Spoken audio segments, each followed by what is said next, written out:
Assalamualaikum warahmatullahi wabarakatuh. Nama saya Basri, saya adalah seorang Islamic Life Planner.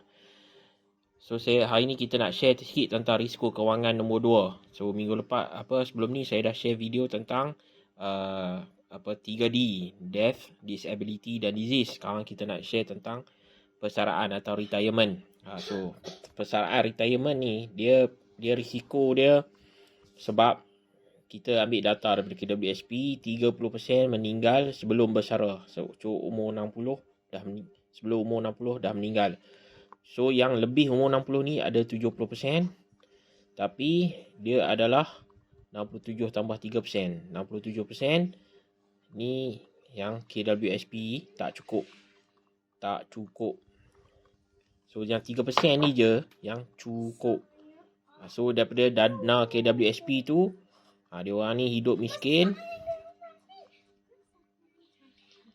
atau terpaksa bekerja semula lah. Ini yang kita risau.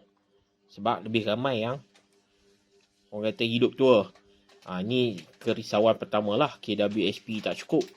Kedua, lebih ramai yang bankrupt masa tua ni sebab health.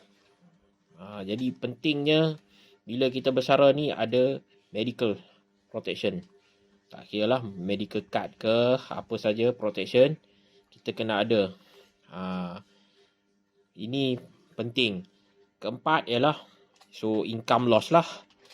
Kan? Yang ketiga income loss ni yang kedua. Yang pertama KWSP tak cukup. Yang ketiga income loss. Memang dah tak ada income. Harapkan KWSP. Dan kita kebanyakan income loss ni disebabkan kita masih lagi ada hutang. Biasanya hutang rumah.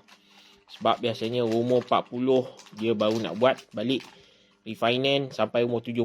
Itu still ada 10 tahun dia kena bayar hutang. Hutang tak selesai lagi. Jadi bukan setakat income loss. Dia loss ke hutang.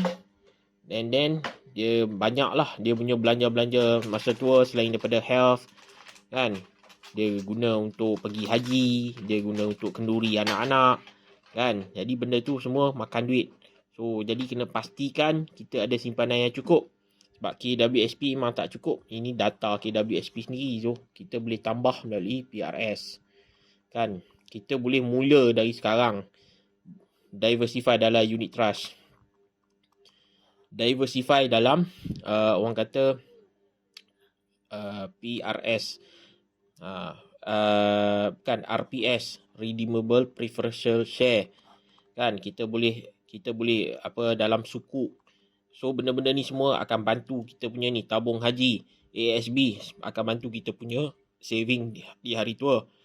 Cuma ada juga yang dia invest dalam hartanah, tapi banyak klien saya yang invest dalam hartanah dia stuck. Dia tak boleh jual. Dia perlukan duit tapi no buyer. Ini masalah juga. Kan? Bila dah bersara tak ada income, tak boleh buat refinance. Kan? Dia stuck, no buyer. Jadi hartanah ni pun satu aset yang tak bernilai sebenarnya kalau tak boleh dicairkan. So mungkin kalau kata better sekarang kalau hartanah banyak pun better tukar kepada simpanan-simpanan ni ataupun tukar pada emas. Sebab emas ni dia lebih senang dicairkan, tapi banding dengan unit trust, PRS, RPS, suku, yang ni lebih mudah lah cair. Emas ni dia still ada. So still boleh. Kalau kata dalam 30 tahun tu harga orang kata nilai kilogram emas tak hilang, tetap sama, cuma harga dia turun naik kerana kebiasaannya dalam 30 tahun memang harga dia naik lah, dia ada demand lah. Kan? Mudah nak jual banding dengan hartanah. So you kena tukar. Kan? Kalau boleh hartanah tu kita kurangkan 45% tambah 5%, iaitu sini hartanah.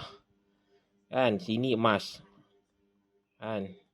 So 50 lagi satu ni semua tunai lah, paper lah. Kan? Paper ni yang kita kata PRS, unit trust, RPS, suku. Kan? Supaya kita boleh dapat mudah. Kita nak pastikan kita orang kata ada income yang cukup untuk meneruskan 30 tahun lagi. 30 tahun lagi punya. Sebab dia punya calculation dia mudah. Umur 30 kerja sampai 60, 30 tahun. Dia kemungkinan dia akan hidup lagi 30 tahun. So nak kumpul lagi 30 tahun, of course you kena start daripada 30 tahun. Sempena macam cerita Nabi Yusuf dalam Al-Quran, di mana dia mimpi, baginda mimpi Mesir akan hadapi musim kemarau 7 tahun. Jadi dia kena kumpul lah perbendaharaan negara Mesir selama 7 tahun untuk cukup untuk menghadapi kemarau tu. Sama dengan kita akan hadapi kemarau selepas umur 60. Jadi kena pastikan hutang selesai. Hutang kena selesai. Tak kiralah hutang hutang personal pun masih ada lagi klien-klien saya yang bersara masih lagi tanggung kan. Kalau kata orang kerajaan tu mungkin pencen dia dah jadi separuh. Kalau dulu gaji 3,000 tinggal 1,500. So kena ambil iktibar. Benda-benda macam ni walaupun dia masih jauh lagi, tapi kita kena ambil iktibar. Sebab apa? Saya pun silap. Sebab saya umur dah 43 dah. Kan, kalau kata umur 30 hari tu saya kumpul, insya-Allah saya dah tak perlu nak risau. Tapi bila kita dah limited time, so kita kena agresif sikit lah. So siapa-siapa yang nak tingkatkan dia punya simpanan, kita ada cara yang mudah. So cara pertama tutup hutang lah. Kan, hutang kalau kita boleh settle lagi cepat, lagi so kita boleh convert hutang tu kepada savings, saving atau investment. So kita mahukan investment yang untuk long term, yang boleh bantu kita tampung keperluan kehidupan lepas berpersaraan, dan kita pastikan kita ambil medical protection long term juga. So hari dulu seminggu lepas ataupun video yang lepas ni saya cakap tentang orang kata ambil protection, kita manfaat akaful tu kita buat hibah untuk bayar hutang, tapi orang kata kita ambil sampai umur 60 sebab kita dah tak ada kerja. Tapi kalau kita dilindungi oleh company pun medical, tapi lepas kita bersara medical dah tak ada. Jadi pentingnya kita ambil awal sebab dia punya caruman bulanan tu murah lagi. Jadi penting medical protection tu. So selalunya saya advise kat klien, medical protection kita ambil investment link sampai umur 80 lah. Sebab apa? Sebab investment link ni dia ada cash value. Cash value tu kita boleh tolak. Kan, dia punya orang kata caruman yang naik setiap tahun tu. Caruman tu dia ada cost, charge takaful tu dia naik setiap tahun ikut usia kan. So jadi bila kita ambil investment link tu, dia ada nilai cash value yang boleh top up untuk stabilkan harga caruman tu lah. Jadi untuk long term memang kita kena ambil medical protection. Jadi ini adalah risiko kedua kewangan yang kita akan hadapi selepas bersara. Jadi siapa-siapa yang belum lagi merancang, dia kena serius lah. Sebab benda ni melibatkan kehidupan kita lepas persaraan. Kita tak nak menyusahkan siapa-siapa lah kan. Income loss tu, sebab hutang tu kita kalau boleh kita susun awal.